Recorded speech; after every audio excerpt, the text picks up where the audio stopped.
नमस्कार, स्पॉटलाइट में आपका स्वागत है। मैं हूं आपके साथ अभिनय सिंह चौहान। आज चर्चा करेंगे ओवैसी की आहट से लेकर छटपटाहट और बिहार के चुनावी परिणामों ने उत्तर प्रदेश में किस तरह से हलचल मचा दी है इसको लेकर।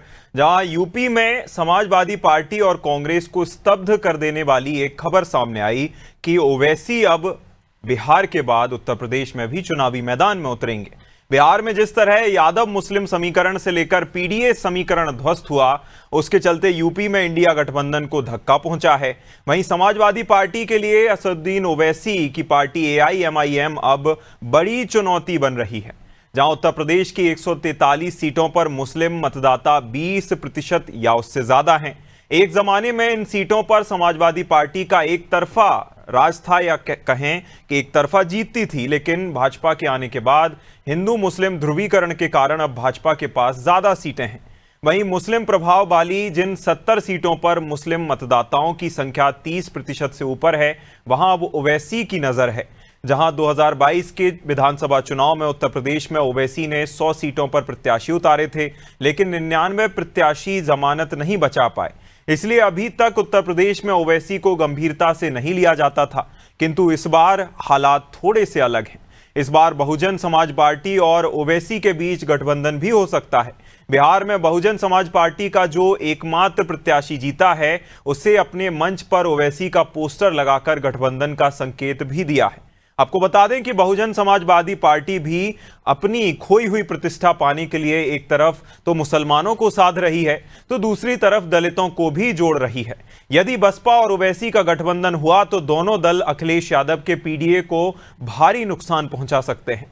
तो क्या अखिलेश यादव और कांग्रेस इस नुकसान को झेलने के लिए तैयार हैं, और ओवैसी यूपी में कितनी पकड़ रखते हैं? आज इसी विषय पर चर्चा करेंगे। उससे पहले कुछ प्रतिक्रियाएं सुन लेते हैं। बिहार विधानसभा के चुनाव में एआईएम ने इंडिया गठबंधन के मुस्लिम वोटों में बंटवारा करने में वो सफल हो गए।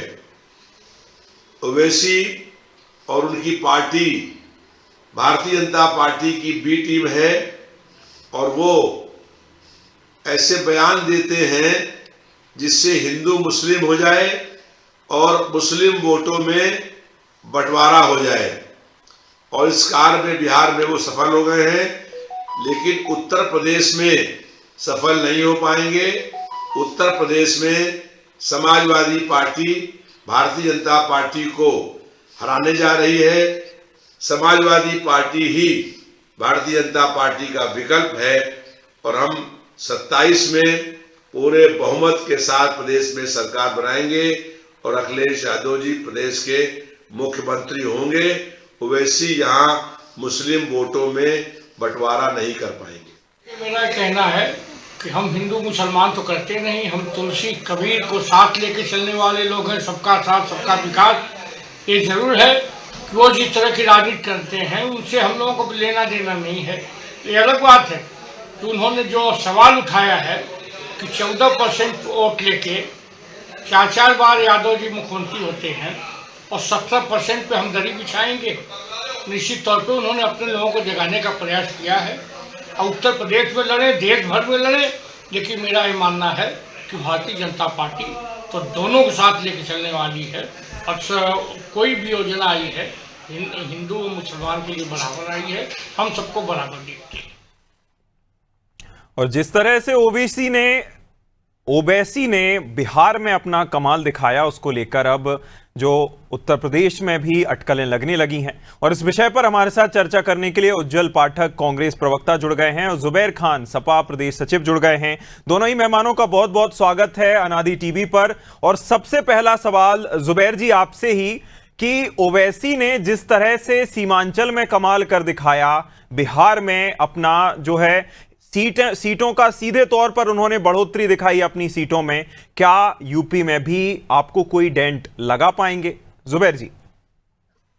नमस्कार सर। सबसे पहले तो हम सीमांचल की बात करें या बिहार चुनाव की बात करें, निश्चित एमआईएम से समाजवादी पार्टी का कोई डर, कोई भय, और बिहार की राजनीति और उत्तर प्रदेश की राजनीति में दोनों में अलग है। ओवैसी जी पिछले विधानसभा में भी 5 सीट पाए थे, और इस चुनाव में भी 5 सीट पाए हैं, तो कोई बढ़ोतरी नहीं है। निश्चित उनकी पार्टी है। भारतीय लोकतंत्र के अनुसार किसी को भी किसी प्रदेश में कहीं भी चुनाव लड़ने का अधिकार है। लेकिन दुख मुझे इस बात का है कि अपने ही पार्टी के नेता ओवैसी जी को बी टीम होने से मना कर दिया। मैं आजम खान साहब के नाम लेना चाहता हूं, क्योंकि देखिए समय इतना विपरीत चल रहा है कि कोई नेता किसी को बचाने के लिए कहीं भी कुछ भी बोल दे रहा है, और नुकसान हमारे जैसे नौजवान कार्यकर्ताओं मुसलमानों को झेलना पड़ रहा है। जिस तरह आजम खान साहब ने ओवैसी को बी टीम होने से मना कर दिया, तो मैं बी टीम तो नहीं कह सकता, लेकिन मैं समाजवादी पार्टी का महाराष्ट्र चुनाव का अबू आसिम का प्रभारी था, और विगत महाराष्ट्र चुनाव में अबू आसिम समाजवादी पार्टी के महाराष्ट्र ही नहीं समाजवादी पार्टी के बड़े नेता हैं, और उस चुनाव में मैंने नजदीक से देखा है जी कि ओवैसी साहब ने उनके खिलाफ भी एक प्रत्याशी दिया था, जो लमसम 23 से 24 वोट पाए थे उनके प्रत्याशी। तो बी टीम में नहीं कह सकता, लेकिन जरूर जो अच्छे मुस्लिम नेताओं हैं उनके खिलाफ ये प्रत्याशी उतारते हैं, और इस चीज से कई चुनाव में मैंने देखा है कि ओवैसी साहब का, मैं कहा ना कि उनका लोकतंत्र है, भारतीय लोकतंत्र में किसी को भी कहीं से भी किसी पार्टी को लड़ाने का अधिकार है। और मैंने कहा कि समाजवादी पार्टी बिल्कुल डरी नहीं है, और नेतृत्व का फैसला है, जो भी होगा सर आंखों पे लिया जाएगा। ठीक। लेकिन बिहार में कोई बढ़ोतरी नहीं हुई है जी। पिछले चुनाव में भी वो 5 सीट पाए थे, इस चुनाव में भी 5 सीट पाए थे। जुबैर जी, मैंने सीट के प्रभाव में नहीं कहा, मैंने वोट के कंसोलिडेशन को लेकर सीमांचल का जिक्र किया था। सर मैं वही कह रहा हूं ना, और कहीं ना कहीं कुछ आरजेडी के कुछ नेताओं के गलत बयान ने एमआईएम को वहां बढ़ाने का काम किया।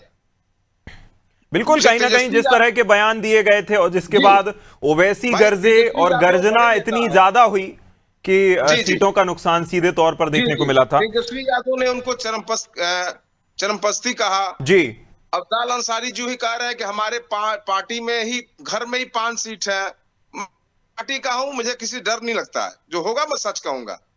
लेकिन समाजवादी पार्टी, ये सब बातें जब बात समाज में जाती है तो लोगों में एक एग्रेशन आता है, अरे भाई ये तो सांसद है, इनके घर में ही 5 सीट है और एमआईएम का एक। देखिए ये तो वही बात हो गई जुबैर जी, जिस तरह से अखिलेश यादव ने भी अभी एक ट्वीट किया था, जिसमें एक पत्रकार ये कर रहे थे कि जो एक तरह से आरजेडी के नेताओं या आरजेडी के कार्यकर्ताओं ने जो उग्रता दिखाई थी उसको लेकर एक ट्वीट किया गया था, उसका भी मैं यहां जिक्र करना चाहूंगा, और आपका भी बयान उसी तरह का लग रहा है मुझे। चलिए, आरजेडी के जो साथ उतरे थे मैदान में उनसे ही जान लेते हैं। उज्जवल जी, जिस तरह का आपको बिहार में एक पूरा घटनाक्रम देखने को मिला, आपकी पार्टी को सीधे तौर पर वहां पर नुकसान हुआ, और एआईएमआईएम जो बहुत कम सीटों पर या तो प्रभाव डाल पाती थी या लगभग एक स्तर पर ही रहती थी, आपके बराबर बिहार में आ गई है। क्या यूपी में भी आपको नुकसान पहुंचा सकती है? उज्जवल जी।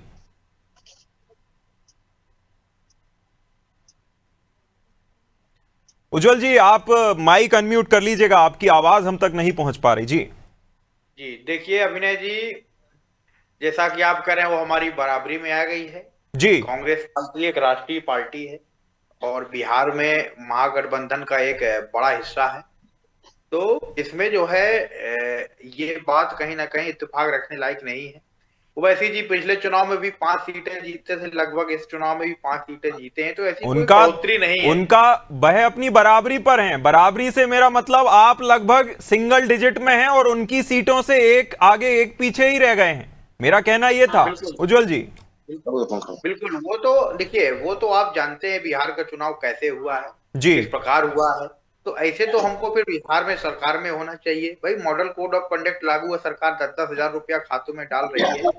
विपक्ष कहीं ना कहीं बहुत बड़ी भूमिका है इस प्रकार धन के वितरण की, कि विपक्ष आज महागठबंधन आज इसको सीटों पर समेट गया, और इसके साथ साथ बहुत से ऐसे मुद्दे, वोट चोरी, एसआईआर में जिन लोगों के नाम काटे गए, तो कहीं ना कहीं ये एक बड़ा व्यापक असर इसमें हमारे पिछड़े होने का कारण बना। रही बात ओवैसी जी की, तो देखिए ओवैसी जी एक क्षेत्रीय नेता हैं, हैदराबाद का चुनाव जीतना उन्हें मुश्किल पड़ जाता है जी, ठीक है, हैदराबाद में वो जीतते हैं, परंतु मैं आपको बताना चाहूंगा ओवैसी जी को मीडिया एक राष्ट्रीय नेता के तौर पर पेश करती है। जी। और मीडिया किसके निर्देश में पेश करती है वो आप भी जानते हैं, मैं भी जानता हूं, देश जानता है कि किस प्रकार जो कोर वोटर है विपक्ष का उसको प्रभावित किया जाए।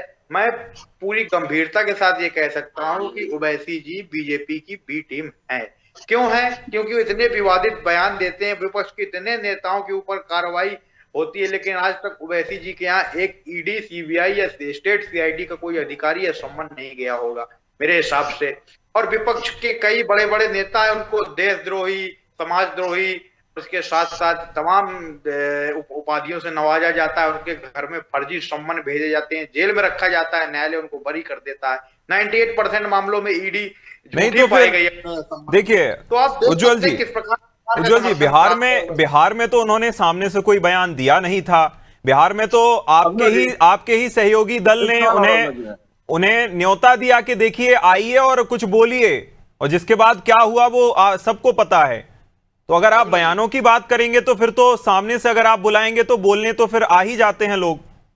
अभिनव जी, बात देखिए, लोकतंत्र में बोलने का अधिकार सबको है, विचार अभिव्यक्ति का अधिकार सबको है जी, लेकिन आप यहाँ समझिए कि किसको सरकार द्वारा संरक्षण प्राप्त है और किसको सरकार द्वारा प्रताड़ित किया जा रहा है। आपने अभी विपक्ष के सभी नेताओं के ऊपर सम्मन भेजा गया, ओवैसी जी इनका विरोध करते हैं, ओवैसी जी तमाम विवादित बयान देते हैं, कुछ देश के पक्ष में देते हैं, उनका इस प्रकार संज्ञान लेती है मीडिया की, एक राष्ट्रीय नेता के तौर पर पेश करती है। इतना तो राहुल गांधी, अखिलेश यादव ठीक है, आप आरोप लगा रहे हैं, जवाब भी ले ही लेते हैं। हमें अश्विनी शाही जी ने ज्वाइन कर लिया है, हम आपके पास वापस आएंगे। जुबैर जी थोड़ा सा इंतजार कीजिए बस। अश्विनी जी, बी टीम होने का आरोप कोई नया नहीं है, आपको तो आदत होगी ही, फिर आरोप लग रहे हैं, क्या कहना चाहेंगे? देखिए, ये खिसियानी बिल्ली खंभा नोचे जी, ये स्थिति रहती है विपक्ष की, और इस समय विपक्ष खुद डावाडोल है, तो मानसिक स्थिति को समझा जा सकता है। ये देखिए किस तरीके से इंडिया अलायंस से कांग्रेस बाहर हो गई, वहां पर यहाँ अखिलेश जी क्या बोल रहे हैं। तो अब यूपीए बना था, उसका श्राद्ध कर दिया इन लोगों ने, इंडिया अलायंस खत्म हो गया, तर्पण हो गया इसका। तो अब ये लोगों के हमको कोई बुरा नहीं लग रहा, आदत हो ही गई है और बोलना भी चाहिए इन लोगों को। लेकिन ठीक है, जो सच्चाई है वो सच्चाई यही है। अब ओवैसी जी चाहे जो बयान दें, ओवैसी जी देखिए, लोकतंत्र की खूबसूरती इसी में है कि सभी दल संवैधानिक रूप से चुनाव लड़ते हैं, जनता उनको आशीर्वाद देती है। अब इसमें ए टीम बी टीम क्या करना है भाई? कभी ये लोग हारेंगे तो आम आदमी पार्टी को बी टीम बना देंगे, कभी ये लोग हारेंगे तो कह देंगे समाजवादी पार्टी बी टीम है। तो पहले ये लोग तय कर ले कि भाजपा की बी टीम है कौन। एक दूसरे को बोलते रहते हैं, क्या हुआ चुनाव में जो है जितने लोग हारे हैं वो सब हमारी बी टीम थे, जितने लोग जीते हैं वो हमारी ए टीम थे। ये कुछ नहीं होता। भारतीय जनता पार्टी एक संगठन से मजबूत और बेहतर कार्यकर्ताओं से लवरेज पार्टी है, बिल्कुल, और अपनी मेहनत के बल पर ठीक है ये मुकाम हासिल कर रहे हैं। ठीक है। जुबैर जी, आपका फिर रुख करना चाहूंगा और ये सवाल आपके पास लेकर आऊंगा कि ओवैसी को लेकर इसलिए भी लोगों के मन में ये शंका है कि ओवैसी आपको डेंट पहुंचा सकते हैं, क्योंकि अखिलेश यादव जी की ओर से जो कि पीडीए, पीड़ित दलित और अल्पसंख्यक का एक नारा दिया गया था, उसमें भी अभी कुछ ही दिन पहले बदलाव देखने को हमें मिला है, जिसकी परिभाषा अब प्लान, डेवलप और एक्सेंट हो गई है, यानी कि समावेशी बना दिया है। जो कि कुछ परसेंट को जो अब टारगेट किया जाता था, वोट कंसोलिडेशन के लिए किया जाता था, अब वह 90% की जो आबादी है उस पर फोकस अखिलेश यादव की ओर से करने का प्रयास है। जो कि आपकी जो पहले खूबी थी एमवाई फैक्टर, या फिर अब पीडीए की हम बात करें तो उसमें भी कहीं ना कहीं बदलाव देखने को मिला है। तो फायदा तो ओवैसी के पक्ष में जा सकता है कि नहीं जुबैर जी? देखिए, ओवैसी जी को कोई फायदा नहीं होने वाला है, और पीडीए मतलब पिछड़ा दलित अल्पसंख्यक ही नहीं है, पी से पिछड़े, पी से प्रताड़ित, पी से परेशान। तो अखिलेश जी ने जो नारा दिया है पीडीए पे हम अमल है, और पीडीए के सहारे ही 2027 लड़ेंगे। और सबसे बड़ी बात है कि मेरे जैसा एक कार्यकर्ता, जिले का कार्यकर्ता, किसी भाजपा के नेता पे, किसी भी नेता को अगर ट्रोल करता है, लिख देता है, तो हमें जेल जाना पड़ता है, हमें कोतवाली बुला लिया जाता है, घर पे 4 गाड़ी 5 गाड़ी फोर्स आ जाती है। और एक तरफ ओवैसी जी को Y+ श्रेणी की कौन सी सुरक्षा दे दी जाती है। एक तरफ प्रधानमंत्री का बयान चलाया जाता है, एक तरफ ओवैसी का बयान चलाया जाता है, और देश में एक एक करके मुसलमानों की बड़े नेताओं की हत्या कर दी जाती है। सिवान से शहाबुद्दीन साहब को इसी बीजेपी के राज में, मैं नहीं कहना चाहता हूं, मुख्तार अंसारी हो, चाहे जो भी सांसद विधायक बड़े नेता हैं, एक महाराष्ट्र में नेता की हत्या हो गई थी। तो कहीं ना कहीं, और इनकी राजनीतिक विरासत, चर्चा, विरासत, व्यवस्था सारी बढ़ती ठीक जा रही है। है, जवाब ले लीजिए अश्विनी जी। अश्विनी जी, ओवैसी पर मेहरबानी क्यों? ओवैसी जी पर क्यों मेहरबान है भाजपा? भाई देखिए, मेहरबानी विपक्षी दलों के नजर में हो सकता है, हम तो अपना काम कर रहे हैं। ओवैसी के साथ कौन सी मेहरबानी है, जरा बता दीजिए। ओवैसी के खिलाफ हम लोगों ने हैदराबाद में शानदार महिला कैंडिडेट खड़ा किया। मैं बाकी उनके पार्टियों की बात नहीं कर रहा हूं, जो मजबूती से वहां चुनाव लड़ी। सीमांचल में जहां उनके सीटें निकली हैं, ये लोग हारे हैं, तो हम भी तो वहां पर चुनाव लड़े थे, एनडीए भी तो लड़ा था। कौन सी मेहरबानी हो गई? हम भी तो हारे हैं वहां उनके जो है उम्मीदवारों से। कौन सी मेहरबानी हमने कर दी? कौन सा उनको जो है क्या कर दिया? अरे भाई, देश में लोकतंत्र की व्यवस्थाओं पर, संविधान पर थोड़ा सा तो भरोसा रखें ये लोग। हमने क्या मेहरबानी कर दी? तो ये मैंने एक ही लाइन बोला, लेकिन फेसियानी बिल्ली खम्मा नोचे, अब कुछ नहीं है तो ओवैसी जी को ही ले आके भाजपा के सामने खड़ा कर दो कि भाजपा की बी टीम है, भाजपा मेहरबानी कर रही है, भाजपा ये कर रही है। ओवैसी जी कहाँ हमारे खिलाफ बोलने में चूकते हैं? क्या नहीं बोलते हैं भाजपा के खिलाफ वो? ये लोकतंत्र की खूबसूरती है कि एक विपक्षी दल में बैठा हुआ व्यक्ति वो काम कर सकता है, और हम उनको जो है उसी हिसाब से विपक्षी की तरफ से ट्रीट करते हैं। एक माननीय सांसद है, उनके ऊपर बिल्कुल बिल्कुल। अश्विनी जी, इसका भी जवाब दीजिएगा कि जुबैर जी कह रहे हैं कि आप ड्राफ्ट करके उनको भाषण पहुंचाते हैं। बस ये समझ नहीं आता है, अश्विनी जी, कि वह उर्दू वाले शब्दों में, भाजपा को तो ज्यादातर हिंदी वाले शब्द पसंद हैं, फिर वो उर्दू में कैसे ट्रांसलेट हो जाते हैं, इसका भी थोड़ा क्लियर कर दीजिए अश्विनी जी। देखिए ये लोग जो है सो कॉल्ड सेकुलरिज्म के वो वाहक हैं, मुस्लिम वोटर्स के लिए ये लोग सब वो करते हैं। तो ये लोग चीजों को समझे ना कि उर्दू में कैसे हो जाते हैं। हम तो भाई, और कोई जुबैर जी के पास अगर कोई ड्राफ्ट हो तो जुबैर जी हमको, पार्टी को, आपको, आपके माध्यम से दिखवा दें कि ये चिट्ठी यहाँ से चली है।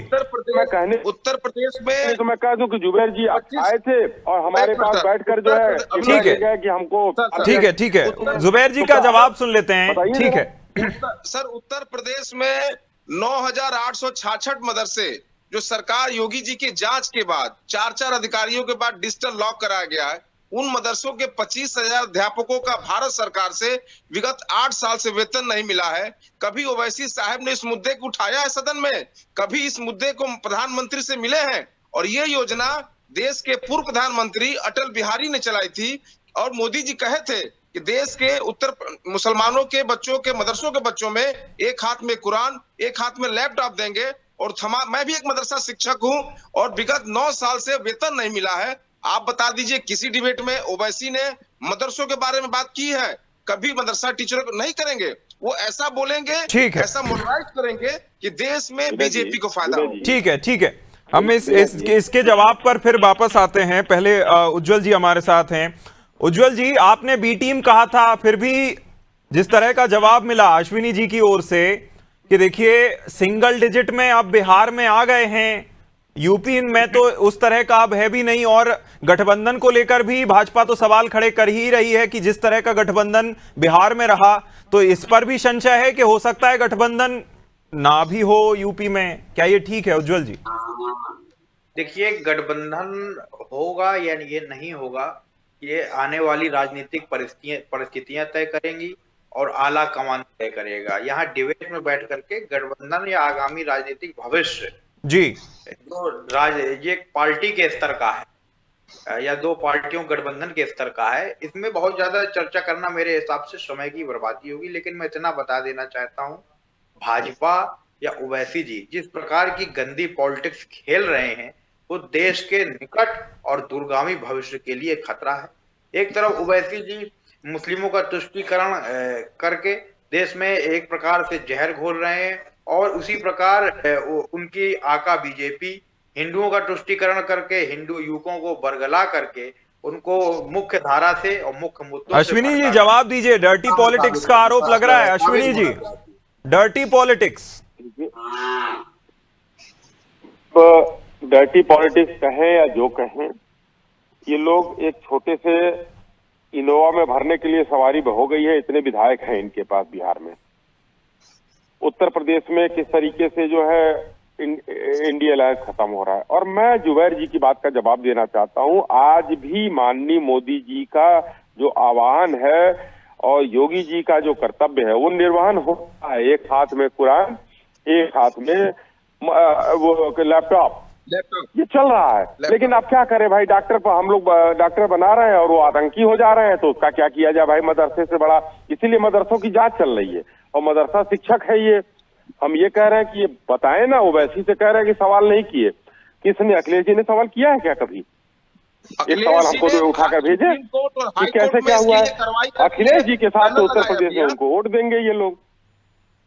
और आज जो है ओवैसी को पर हमको ओवैसी का कोई वो नहीं है।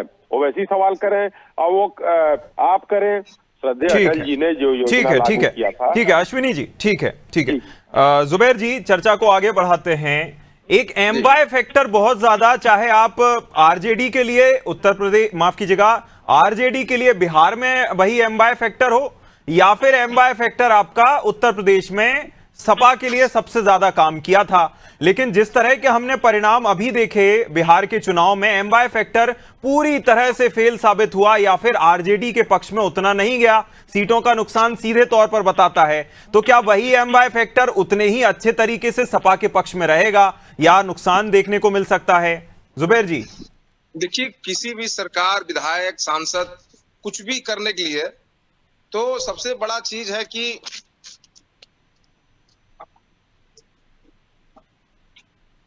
एक मिनट जी, एमवाई फैक्टर सर, बिहार और उत्तर प्रदेश का दोनों राजनीतिक समीकरण अलग है जी। बिहार में और उत्तर प्रदेश में दोनों चीजों का अलग चीज है। बिहार में कुछ ऐसी चीजें थी, कुछ लोगों ने टिकट वितरण में जो गलत कर दिया था। वहां एक प्रत्याशी थे जो पहले ही मुख्यमंत्री बन चुके थे, जिनको 2% का 15 टिकट दिया गया था। और उन्होंने पत्रकारों से, जब पत्रकार महोदय ने सवाल पूछा तो उन्होंने कहा कि हम मुसलमानों को टिकट कोई सिनेमा हॉल का थोड़ी है। ऐसे ऐसे बयान जब नेता देंगे, और तेजस्वी जी ने मैं कहा ना कि चरमपंथी कह दिया, अफजाल अंसारी ने कहा कि इतने विधायक तो मेरे घर में है, तो कहीं ना कहीं इन लोगों का बयान जो था कहीं ना कहीं नुकसान किया। और मुझे आशा है, पूरा विश्वास है कि उत्तर प्रदेश और बिहार की राजनीति में मुसलमानों का, तो सर जुबैर जी बयानवीर तो ऐसा नहीं है कि सिर्फ बिहार में ही है, बयानवीर तो आपको उत्तर प्रदेश में भी मिल जाएंगे। ऐसे में कैसे आप कंट्रोल कर पाइएगा? नहीं, यहाँ यह समाजवादी पार्टी में अभी कल ही माननीय अखिलेश यादव ने कहा है कि किसी भी श्रवण नेताओं के खिलाफ किसी भी नेता कार्यकर्ता अगर गलत बयान आएगा तो हम पार्टी से निकाल देंगे। देखिए, हमारे नेता बहुत स्ट्रिक्ट हैं, सबको लेके चलना है। और पीडीएम मतलब क्यों? बिल्कुल जुबैर जी देखिए, स्ट्रिक्ट तो होकर ही चलना पड़ेगा, क्योंकि ये हम बचपन से पढ़ते आ रहे हैं कि अगर जो क्लास टीचर है वह स्ट्रिक्ट नहीं होगा तो जो विद्यार्थी हैं वह तो अपने मन की करते ही हैं और मन की करते हुए पकड़े भी जाते हैं। तो स्ट्रिक्ट तो रहना जरूरी है। देखना होगा कि किस तरह आप स्ट्रिक्टनेस रख पाते हैं और क्या जो आप अगर गठबंधन करेंगे तो वह आपके संगठित रह पाते हैं, यह भी बड़ी देखने वाली बात होगी। बहुत शुक्रिया हमारे साथ जुड़ने के लिए अश्विनी जी, बहुत शुक्रिया उज्जवल जी जुड़ने के लिए, बहुत शुक्रिया और जुबैर जी बहुत शुक्रिया आपका हमारे साथ जुड़ने के लिए। ओवैसी की एंट्री चूंकि अब उत्तर प्रदेश में होने वाली है, तो ऐसे में यह देखना होगा कि कितने जो समीकरण हैं वह बनते हैं या किसके समीकरण बिगड़ते हैं। यह बड़ी रोचक और देखने वाली बात होगी। इस खास चर्चा में इतना ही। आप बने रहिए अनादि टीवी के साथ। नमस्कार।